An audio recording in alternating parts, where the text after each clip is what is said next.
అంటే ఇప్పుడు బ్లేడ్తో కోస్తే కనబడతాయి కదా, మరి నాకు తెలియదు, మీరు చెప్పాలి.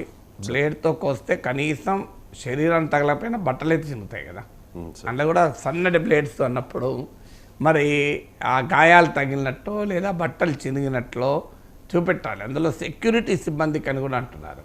సో దానిపైన మరి ఏమన్నా పోలీస్ స్టేషన్లో కేసు పెట్టాలి కదా. సో ఇలా వచ్చి చేస్తున్నారని, అదేది లేకుండా బ్లేడ్లతో కోస్తున్నారు అంటే, బ్లేడ్లతో కోస్తున్నప్పుడు అంటే వైసీపీ మూకలోమో పవన్ కళ్యాణ్ సెక్యూరిటీ సిబ్బంది వరకు కూడా రాగలుగుతున్నారు. మరి జనసేన వాళ్ళు ఎందుకు రాలేకపోతున్నారు? సో అది ముందు పవన్ కళ్యాణ్ చుట్టూ, పవన్ కళ్యాణ్ సిబ్బంది చుట్టూ ఎవరుండాలి? జనసేన కార్యకర్త ఉండాలి తప్ప వైసీపీ మూకలు ఉండవు కదా. అంటే ఎవరు జనసేన కార్యకర్తలు, ఎవరు వైసీపీ మూకలు మధ్య డిస్టింగ్విష్ కూడా చేసుకోలేని పరిస్థితుల్లో జనసేన పార్టీ ఉందా? ఎందుకంటే పవన్ కళ్యాణ్ దగ్గర దాకా వస్తున్నారు బ్లేడ్లు పట్టుకొని,